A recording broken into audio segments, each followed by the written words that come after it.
자, 안녕하세요. 코인업TV 시청자 여러분. 코인업TV에서 추세 매매를 중심으로 해서 여러분들의 차트 분석과 시황 분석, 그리고 여러분들이 실제로 수익률을 얻을 수 있는 매수 추천, 트레이딩을 하고 있는 코인업TV의 스페셜리스트 정재민입니다. 자, 2018년도 9월 27일 일부 방송을 본격적으로 진행하도록 하겠습니다. 일단 긴 연휴 어떻게들 보내셨나요?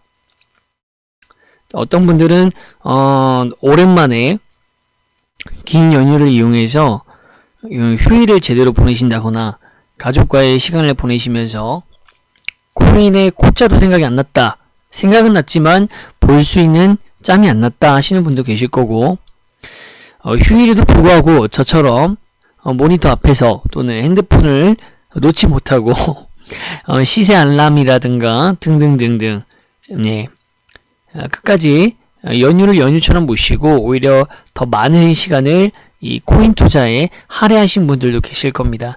일단 전반적으로 방향 자체, 비트코인의 방향 자체는 제가 시황 분석에서 말씀드리겠지만 좀 긴 시간이 됐으니까 복습 겸 제가 말씀드리면, 지난 마지막 방송, 라이브 방송에서 말씀드렸을 때 6,500달러에서 6,800달러까지의 되돌림이 중요하다 말씀드렸고, 이제 그런 부분들이 이제 도달을 했기 때문에 이제 대상승장은 아니지만 상승 추세로 바뀌었고, 그 다음에 비트코인 ETF 심사 결과가 연장되면서 일시의 어떤 악재, 불안정성이 해소되면서 지금과 같은 반등장이 오고 있다. 알트코인들이 각자의 호재가 있을 때마다 가격적으로 반응을 보여주고 있다. 뭐 이런 상황입니다. 좋다, 나쁘다 딱 잘라서 말씀해달라 라고 말씀하신다면 지금 상황은 좋습니다. 그러나 우리가 항상 중심을 두고 얘기해야 될 것은, 추세 자체가 대세적인 상승장이 아니기 때문에 길어봐야 올해 연말까지 반등장, 회복장이 잠깐 이어지는 것이고, 공교롭게도 작년 연말장과 오버랩이 되면서 상승까지 이루어지고 있다 보니까 리플이라든가 비트캐시라든가 많이 상승하고 있죠. 그런 분위기에 도취돼서 기대 심리가 발생을 하고 있습니다. 아마도. 근데 작년과 같은 시기에 맞춰서 비슷한 양상을 보여주고는 있지만 가격이 그만큼 오를 것인가? 그 문제는 어렵다. 그렇게 보기는 어렵다라고 말씀을 드렸습니다. 자, 이런 이유들도 다시 한번 차트 분석과 보조지표 분석을 통해서 시황 분석을 먼저 알아보고요. 비트코인 나는 안 가지고 있는데, 가장 중요한 건 비트코인입니다. 화폐로서, 블록체인으로서 중요한 것이 아니라 어쨌든 투기 성향을 갖고 있는 투자 대상인 이 비트코인 시장에서 여러분들이 수익을 얻기 위해서는 바로 이 기축이 되고 있는 비트코인에 대해서 알고 계셔야 되고, 대부분의 탈비트화 움직임을 보여주지 못하는 알트코인들의 대부분은 굳이 알트코인들을 세세하게 보지 않더라도 비트코인 하나 제대로 본다면 충분히 다음 방향을 예상하고 여러분들이 작전을 짤 수가 있기 때문에 비트코인을 항상 먼저 파악을 하고 가장 중요시하게 봐야 되는 키가 된다 말씀을 드리겠습니다. 자, 오랜만에 방송을 하다 보니까 조금 사설이 길었는데, 일단은 1부에서는 항상 그렇듯이 보조지표를 살펴보도록 하겠습니다. 자, 먼저 크립토커런시 마켓 캐피털라이즈 이제 사이트에 들어가면 코인 마켓 캡을 볼 수가 있는데, 자, 현재 보시면요,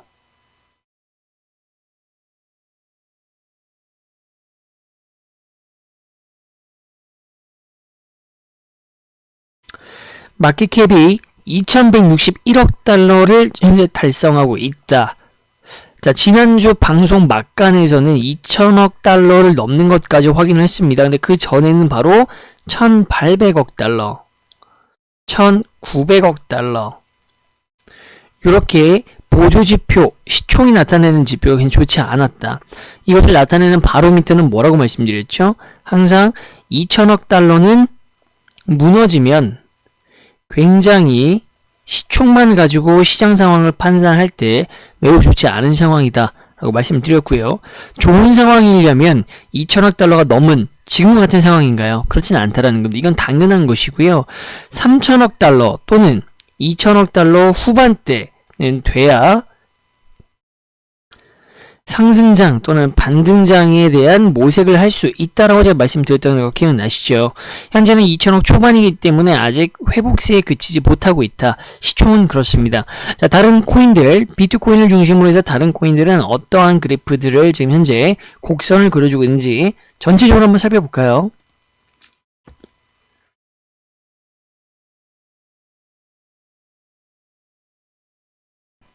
자, 비트코인은 6,800달러까지의 되돌림을 성공을 했고요.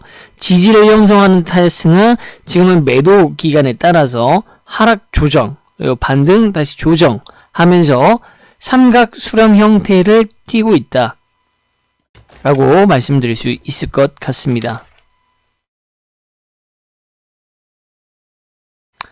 자, 그럼 나머지 코인들은 어떨까요? 탈비토와 움직임을 보여주는 대표적인 두 가지 정도의 코인을 제외하고는 현재는 대동소이하다. 자, 두 가지 코인, 많기는 세 가지 코인인데 바로 첫 번째 XRP, 그리고 비트코인 캐시, 그리고 스텔라가 그 주인공입니다. 자, 스텔라와 리플 같은 경우에는 블록체인의 기술적인 측면에서 그리고 그 히스토리, 역사에서 봤을 때 뿌리가 같다고 말씀드렸죠. 자, 그렇기 때문에 코인의 가격적인 어떤 이 루트도 상당히 유사하다는 걸 볼 수가 있고요. 둘 다 가장 큰 호재로서 가격 상승을 견인할 것으로 예상되는 것이 다 각자 10월 1일 날 예정이 되어 있습니다. 스텔라와 XRP 모두 호재를 기반으로 한 일정이 10월 1일까지 있기 때문에 이미 어느 정도 가격이 선반영은 되어 있습니다. 그렇지만 단타적으로 우리가 접근을 했을 때 충분히 다시 한번 그 일자, 즉 10월 1일이 다가오면서 충분히 상승분을 노려볼 수 있는 타이밍이기는 하다. 자, XRP 같은 경우는 여러분들도 많이 이제 알고 계실 거고 찾아보셨을 거고, 제 방송을 보시는 분들은 저번 방송을 통해서 소개를 해드렸지만 스웰이라고 하는 XRP 스스로의 가장 최대의 호재성 이벤트를 가지고 있습니다. 리셉션의 성격이고요. 연설, 자, 기조 연설뿐만 아니라 기술에 대한 어느 정도 발전한 최신 기술의 모의 실험이라든가 테스트, 중대한 발표, 이런 것들을 종합적으로 아우르고 있는 행사가 스웰이고, 국내 투자자들한테 이것이 투자의 한 요소로서 가격을 영향을 주는 요소로서 받아들이게 된 것은 역시 가장 파급력이 컸던 작년의 스웰, 그리고 작년의 시장이었습니다. 작년 시장을 봤을 때 현재도 스웰을 앞두고서 급격한 상승을 보여줬지만 스웰에 다가갈수록 조정과 반등을 반복을 하다가 스웰 당일과 스웰 이후에 정말 눈에 띄는 엄청난 성과, 거의 실용화, 상용화의 단계에 가까운 것들이 채택되지 않는다면 다시 하락을 하고 그 이후에 다시 반등을 하는, 이때의 반등은요, 기술적 반등이 아니라 비트코인에 의한, 비트코인이 상승세를 6,800달러를 다시 찾고 7,000달러를 이어갈 때의 반등을 의미합니다. 그 전까지는 비트코인 자체의 호재에 의한 조정과 실망과 환희가 이제 어우러지는 루트가 작년에 발생을 했었고, 이번에도 유사하게 갈 것으로 예상되기 때문에 현재 리플을 저점에서 타신 분들, 또는 현재 리플을 중간에 500대 후반에 탔지만 지금 내려야 되나요? 약간의 손절을 봐신 분들은 10월 1일까지 아직 시간이 있기 때문에 분할 매도를 미리미리 진행하시는 건 좋고요. 올 매도를 준비하실 경우에도 반드시 10월 1일 행사까지 보고하는 운은 범하셔서는 안 됩니다. 자, 9월 말일이 9월 30일입니다. 자, 그리고 공교롭게 그 이번 주 주말과도 연관이 있습니다. 자, 28일이 금요일이고요. 29토 30일이 일요일입니다. 자, 그렇기 때문에 9월 29일 새벽부터 9월 30일 저녁 장세 전에 가격은 어느 정도 판가름이 날 겁니다. 그 다음에 10월 1일 날 본 행사에 대한 결과물을 내놔라. 거기에 초점을 맞춰서 리플의 장투적 가치 또는 9월 30일까지 상승분에 대한 기대를 갖고 보유하시다가 익절 내지 현금화를 정리하셨을 때의 결과물에 따라서 다시 재진입을 할지 말지를 다들 눈여겨보겠죠.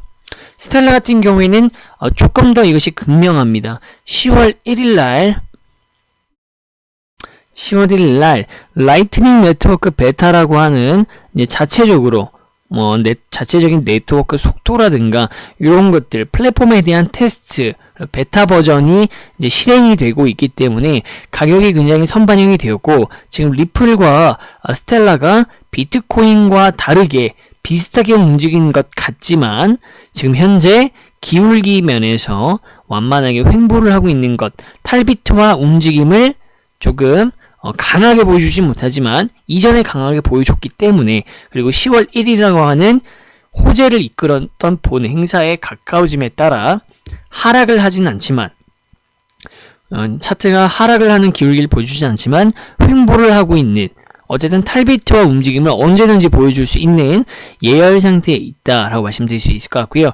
비트코인 캐시 같은 경우는 어제부터 엄청난 상승을 했습니다. 그래서 차트를 보시면 아예 눈에 띄게 현재 가장 도드라지게 비트코인과 전혀 다른 움직임, 바로 탈비트와 움직임을 제대로 보여주고 있는 모습을 보여주고 있습니다. 이미 과매수 상태이기 때문에 장기적인 관점을 가지고 계신 분들 아니시라면 미리 저점부터 50만원 이전부터 50만원 초부터 타신 분이 아니란다면 일단 추격 매수는 더 이상의 의미가 없다, 즉 효율성이 떨어진다라고 말씀드리고 싶고요. 조금 더 조정을 지켜본 뒤에 비트코인 캐시를 좀 좋아하시는 분들, 기술적 가치를 느끼시는 분들, 장투를 선호하시는 분들은 그때 가서 매수를 하셔도 늦지 않습니다. 자, 비트코인 캐시 하드포크가 또 예정되어 있다, 이런 호재가 있는데, 지금은 일단 작년과 같이 어떤 호재에 의해서 리플과 스텔라와 같이 그런 호재를 기반으로 해서 비트코인 캐시가 엄청나게 가격이 펌핑되는 현상은 아니다. 비트코인과 더불어서 지금 연말에 남은 3개월, 2개월 동안 굉장히 뭔가 움직임이 지금 보여지고 있습니다. 제가 그걸 설명을 드릴 건데, 그 움직임에 맞춰서 하나의 증상이랄까요? 징후라고 할까요? 그런 의미에서 비트코인 캐시가 움직이고 있다. 비트코인 캐시만큼 채굴자, 그리고 중국의 우리 우따거라고 하는 이제 우지한 씨가 요새 반도체 사업으로 이제 방향을 틀었다 이런 진한 시도 있는데, 어쨌든 간에 이 코인 세계, 특히 작년 중국 자본 중심의 버블장을 만들었던 코인판에서 비트코인 캐시가 가지는 상징성, 영향력, 투자자들에 대한 펌핑에 대한 신뢰를 봤을 때 이러한 지금 펌핑들이 단순히 우연일 것인가 라고 보기에는 어렵다라는 거죠. 그것은 비트코인의 움직임이 현재 굉장히 나쁘지 않은 방향으로 흐르는 것과 같이 섞어서 해석이 나올 수 있는 부분입니다. 이해되시죠? 오늘은 이제 배경 설명 위주로 말씀드리다 보면 조금 내용이 어려우실 수도 있는데, 비트코인 차트 분석을 직접 가셔서 같이 보시다 보면 조금 더 이해가 명확하게 되실 겁니다. 일단은 이해되시는 것들만 잘 듣고 있다가 이어서 보조지표를 저희가 다 검토를 하고 나면 차트 분석을 통해서 비트코인을 설명드릴 때 이 모든 것들이 다 녹아들어서 한 번에 정리가 되니까 끝까지 집중해서 잘 들어주시면 될 것 같아요. 자, 그럼 이어서 우리가 살펴볼 보조지표는 CGI입니다.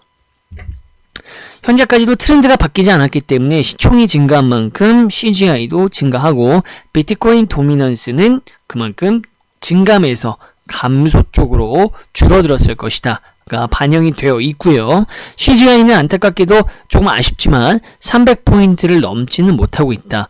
기본적으로 시총이 2천억 달러를 넘어야 당연한 거다, 그래야 그 다음을 볼 수 있다 라고 따지는 척도가 된다면 CGI로 볼 때는 최소 300포인트는 넘어줘야 된다. 근사치에 와 있지만 어쨌든 300포인트에 도달하지 못한 점이 지금 비트코인이 살짝 조정에 있어서 힘없이 빌빌대는 것과 이 연가지가 생각해봤을 때 조금 안타깝습니다. 자, 비트코인 도미넌스 같은 경우는 52%, 자, 최대치 55%, 56%, 57%까지도 육박했던 비트코인 도미넌스가 줄어든 것은 현재 상황에서 해석했을 때는 굉장히 so good, 좋은 것이다 라고 말씀을 드렸어요. 무조건적으로 비트코인 점유율이 줄어드는 게 무조건 좋은 거지? 아니라고 말씀드렸습니다. 해석할 때에는 해석할 때, 그러니까 해석하는 재료가 요렇게도 사용될 수 있고 저렇게도 사용될 수 있는데 그 어떤 식으로 사용될지를 우리가 뭐 영어라든가 우리가 국어를 할 때 문법, 앞뒤 맥락을 따진다고 말씀드리잖아요. 마찬가지로 현재 상황에서 비트코인 도미넌스는 줄어드는 것이 시장의 건전성과 안정성을 담보할 수 있는 지표로 활용되지만 무조건적으로 그런 것은 아니다. 자, 비트코인 도미넌스가 너무 많이 줄어들었습니다. 이거 문제가 있습니다. 라고 반대로 설명드릴 때가 언젠가는 또 있을 수 있고요. 그때가 되면 왜 그런지와 또 그렇게 해석을 해야 된다라고 당연히 방송에서 말씀드리겠죠. 네, 그렇기 때문에 현재는 비트코인 도미넌스가 줄어들었기 때문에 나쁘지 않은 상황이다. 봐주시면 좋을 것 같고, 프리미엄 자체는 간혹 가다가 역프리미엄이 코인마다 잠깐 나타났지만 전반적으로 또 3% 내외에서 움직이고 있기 때문에 3% 내외에서 움직이는 것은 전혀 문제가 되지 않는다. 그것이 역프리미엄이든 또는 프리미엄이든 간에 말입니다. 자, 현재 비트코인은요, 프리미엄이 국내 시장이 더 비쌉니다. 1.5%. 그리고 주요 이더 같은 경우에도 프리미엄이 형성되어 있고요. 전체적으로 변화가 없습니다. 그나마 보시면 리스크 코인 정도가 역프리미엄으로 지금 눈에 띄는데, 마이너스 0.29%, 1%도 되지 않기는 당연히 의미는 없다. 정상적인 가격 범위 안에 들어와 있다.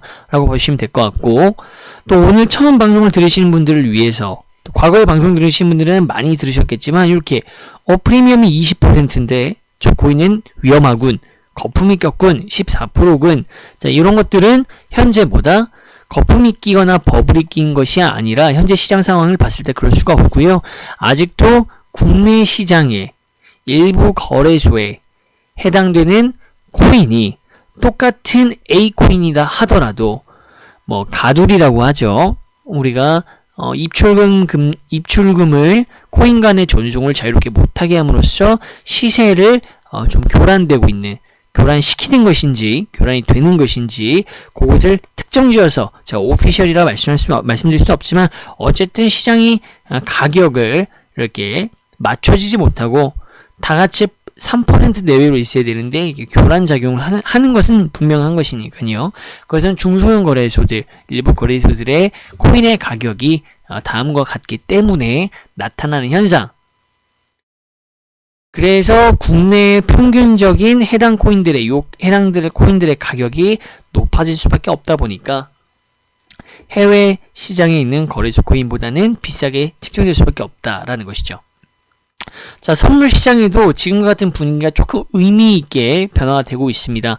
자, 보시면 비트파이넥스 롱 포지션과 숏 포지션 우위를 점하고 있는 것은 어쨌든 간에 숏 포지션이 여전히 우위를 점하고 있기 때문에 연휴 전이나 연휴 후나 그것은 변화가 없습니다. 하지만 주의 깊게 보조지표를 저와 함께 보셨던 시청자분들, 그리고 스스로가 알아서 또 한번 자율적으로 찾아보신 분들은 수치에 있어서 지금 보시면 앞자리가 바뀌었죠. 앞자리가 3이었는데 현재는 2로 감소되었다라는 것은 그만큼 숏 포지션이 굉장히 많이 청산되고 있다.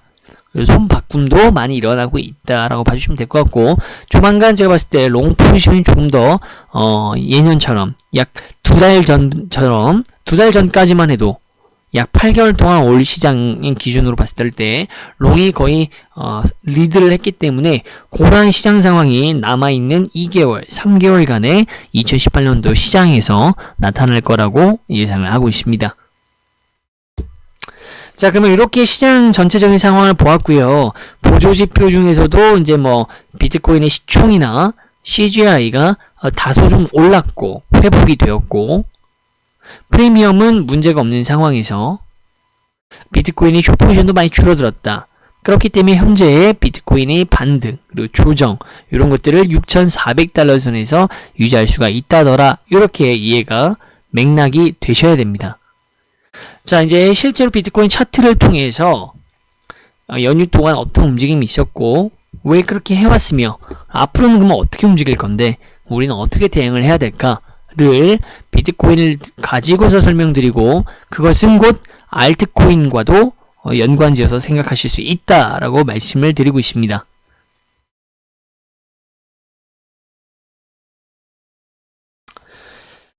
자, 여기입니다. 자, 우리가 업데이트가 된 차트를 보고 있고요. 현재 반가운 소식부터 말씀드리자면 여기 나와 있는 모든 내용들은 그대로지만 지지선과 저항선과 임계점은 다 그대로지만 지지선이라고 먼저 말씀드렸던 그 부분은 원래 없었다. 자, 지지선이 형성되어 있지 않았지만 현재는 지지선이 형성되어 있습니다. 바로 6,000. 자, 6,400달러 선이 현재의 지지선이다. 자, 지지선의 역할은 뭔데? 위에서 가격이 조정이 오든 아니면 악재가 터지든, 자, 악재 같은 게 터졌을 경우 매도세가 강하겠죠. 그러다 하더라도 반드시 기술적인 반등이 일어날 곳. 자, 악재가 아닌데 시장의 매도 구간에 빠지면서 자연스럽게 조정이 일어난다. 건강한 조정이 일어난다고 했을 때는 기술적 반등이 아니라 확실한 매수세에 기반을 한 반등. 어찌됐든 반등이 일어나는 곳이 지지선이다 라고 제가 말씀을 드리고 있습니다. 자, 그 지지선이 원래는 없었는데 현재는 6,400달러 선에 있다고요. 굉장히 가까운 곳에 있습니다. 현재. 그렇기 때문에 이 6,400달러 선이 당연히 뚫리지 않는 것이 중요하겠죠. 그럴 가능성은 낮게 보고 있고요. 현재 조정 그리고 현재의 반등까지 모두 다 제가 최대한 방송을 할 수 있었던 그 순간까지 말씀을 드렸던 부분이기도 합니다. 자, 방송 부분에서는 이 현재의 하락이 반등으로 꺾여서 올라갈 것이다. 그리고 올라가기 위해서는 이전에 6,800달러라고 하는 추세전환 되돌림이 도달했어야 되는데 도달을 했지요. 여기 굉장히 의미가 있다.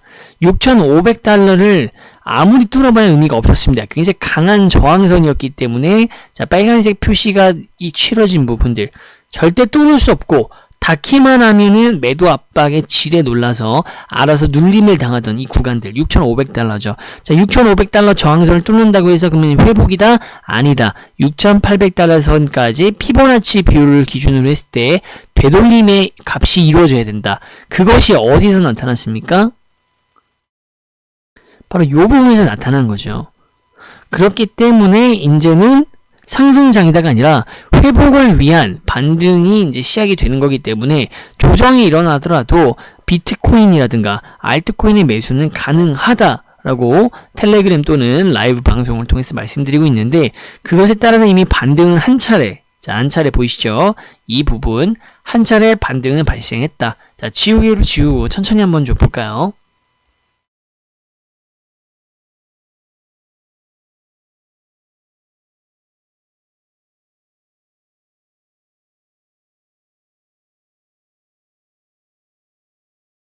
자, 이 부분이죠. 조정이 있었지만 이렇게 반등을 하는 것 6,400달러 지지선이 있음을 확인해주는 시점이자 건강한 조정 이후에 반등이 당연히 일어나는 것을 예측을 담보하는 결과값이기도 합니다. 자, 그 이후로 다시 한번 빠졌다가 지금 조정세가 올라오고 있는데 어떤 흐름으로 가더라도 현재 단기적으로 봤을 때는 매도 구간이 계속 되고 있습니다. 자, 매도 구간을 봤을 때는 매도세가 계속 이어지는 맥 차트를 가지고 있기 때문에 계속적으로 압박 시비를 받을 겁니다. 그렇지만 지금 보시는 1시간짜리 이내의 어떤 단기 차트가 아니라 4시간 이상의 중장기 차트를 보게 되면 오히려 중장기적으로는 매수세가 들어올 타이밍이기 때문에 지금의 단기 매도세에 굴복해서 6,400달러 지지선이 무너지지만 않는다면 가능성도 낮다고 보고 있고요. 무너지지 않는다면 다시 6,800달러를 되찾는 것은 물론이고 못다 했던 7,000달러를 향한 상승세가 이어가질 수 있을 것이다. 자, 여기서 중요한 건 이러한 상황이 만들어진 결정적인 계기는 뭐다? 자, ETF가 바로 그 핵심 키입니다.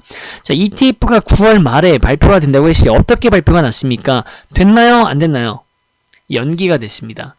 연기가 되었다라는 결과값은 뭘까요? 플러스도 마이너스 아닌 제로입니다.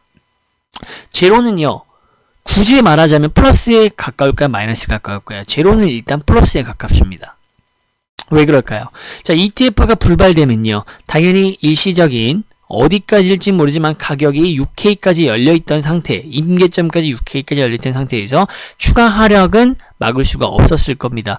자, 오히려 승인됐을 경우에는 단기적으로, 장기적으로는 알 수 없지만 ETF가 역시 선물처럼 더욱더 비트코인을 힘들게 할 수도 있습니다, 여러분들. 하지만 단기적으로 봤을 때 가격은 상승을 했었을 겁니다. 많은 사람들이 더 많은 빅머니들, 기득권 세력들의 돈이 비트코인 시장에 신뢰를 갖고 흘러들어올 것을 기대하고 있었기 때문에 단기적으로는 상승을 했었을 겁니다.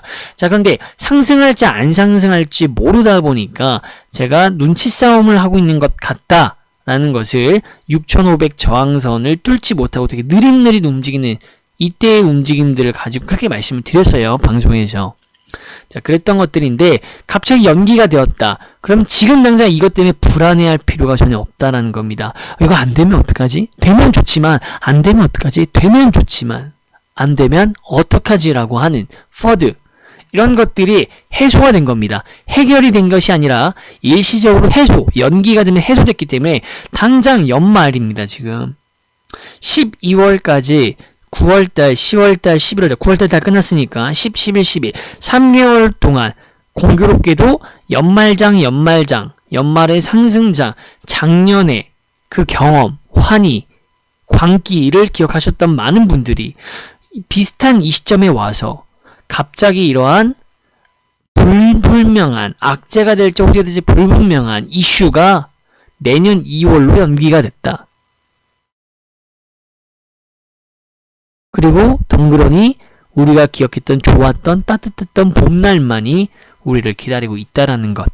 이러다 보니까 이러한 분위기 속에서 알트코인들마다 갖고 있는, 예정되어 있는 호재들이 있을 때마다 10월 1일 스웰, 10월 1일 XLM, 스텔라 루멘, 라이트닝 베타, 요런 것들이 가격으로 다 반영이 되는, 기억나시나요? 보조지표가 반드시 이렇게만 해석됩니다가 아니라고 말씀드린 것처럼 호재라고 하는 것이 반드시 가격에 반영이 되나요? 라는 질문에 대해서도 항상 호재가 가격으로 반영이 되던 때가 있고요. 아무것도 아닌 호재여도 그냥 미덥만 하더라도 미덥만 하더라도 될 때가 있고, 미덥이 무슨 호재야. 맨날 하는 거, 맨날 하드포크 하는 거, 상장이 돼도 가격에 반영이 되지 않던 그런 때가 있습니다. 장세가 있고 트렌드가 있어요. 현재는 이러한 분위기가 지금 가능하게끔 되어 있다라는 겁니다. 그래서 리플이 지금 오르고 있고, 이제 스텔라 루멘이 움직이고 있고, 비트코인 캐시까지 움직이고 있다. 근데 비트코인 캐시는 독자적인 어떤 자신만의 아이덴티티, 어떤 호재를 가지고서 드러내놓고 움직이는 것도 아닌데 이렇게 뛰어난 움직임들을 보여준다는 것은 역시 작년과 올해 시장의 유사성, 시기적 유사성과, 그리고 어쨌든 간에 우리를 옵죄던, 어떻게 될지 어디로 튈지 모르던 그것을 일단은 방학 숙제를 미루면서 좀 더 놀아도 되겠다, 방학이 연장됐구나, 이런 느낌이라는 거죠. 자, 그래서 지금 사람들이 여기서부터 우리가 조심해야 될 것은 작년과 같은 시기와 비슷한 양상으로 가격들이 펌핑이 일어나더라도요, 수익을 누리시더라도 이번에는 작년과 같은 가격을 기준 삼아서 이번에 혹시 반등이 전반적으로 일어났을 때 그것으로 바로미터를 삼지 말아라, 기준을 삼지 말아라라고 말씀드리고 싶고요. 자, 두 번째는 그렇기 때문에 단타나 중투 위주로 ETF가 어쨌든 연기가 된 겁니다. 내년 초로. 그러니까 올 연말까지 이러한 것들, 이러한 분위기와 상황을 이용을 할 수 있는 어떤 움직임이 있을 수도 있다라는 것을 생각을 하셨을 때 단타와 스윙 같은 느낌으로 내가 아무리 장기적으로 보유하고 싶었던 코인이어도 저는 개인적으로 여러분들한테 연말 이후까지, 연말에 쭉 상승이 이루어진다. 야, 이거 나 저점에 잘 잡아서 쭉쭉 오르는구만. 내년에도 조정이 오더라도, 난 너무 잘 잡았기 때문에 내년에 조정이 와도 버틸 수 있어. 이렇게 하기보다는 처음부터, 작년과 같은 가격까지 엄청나게 펌핑되는 것은 기대하지 말자. 두 번째, 그렇기 때문에 단기 또 스윙, 일시적인 문제가 연장되면서 눈앞에 보이지 않음으로써 이런 반등장이 연출되는 거라는 점을 우리가 생각을 할 때 단타나 스윙으로 수익을 바로 현금화 시키시고 단타나 스윙으로 계속해서 시드를 불려나가는 작업으로만 이 반등장과 회복장을 다루시는 것이 훨씬 더 효과적일 것이다. 내년 2월 이후에 장투적인 관점을 가셔도 이미 여러분들 아시죠? 작년 연말장 때 70%에서 97%까지 손해를 본 스무토막 이상이 난 알트코인들을 지금도 보유하시는 분들이라면 정말 공감하실 겁니다. 이미 너무 많이 낮은 가격까지 왔기 때문에 내년 연말, 이 올해 연말에 반등장이 정말로 조금씩 발생을 하고 그것이 내년 연초에도 막강한 호재들, 뭐 업비트의 신규가 풀린다라든가 등등등 호재에 입어서 다시 크게 번진다 하더라도 그때 가서 장기적인 관점에서 잡으셔도 지금 수익을 안정적으로 얻고 그때 잡으나 그렇게 될지 안 될지 모르는 상황에서 장기적으로만 잡고만 가시는 것보다 늦지 않는다. 어떤 게 더 효과적인지 충분히 이해가 되셨으리라 봅니다. 자, 1부 방송은 여기서 마무리하도록 하겠고요. 2부 방송에서는 비트코인을 분석을 해드렸고 시황 분석을 해드렸기 때문에 멘트에서 맞다뤘던 그럼 우리는 어떻게 해야 되느냐, 비트코인을 가지고 어떻게 해야 되느냐, 알트코인들은 매수를 해도 되는가, 그리고 어떠한 코인들이 지금 어떤 상황인지, 그리고 매수 추천할 코인들은 어떤 코인들이 있는지를 5분에서 10분 정도 짧게 쉬고요. 바로 빠르게 2부 방송에서 이어가도록 하겠습니다. 자, 저는 정재민이었습니다.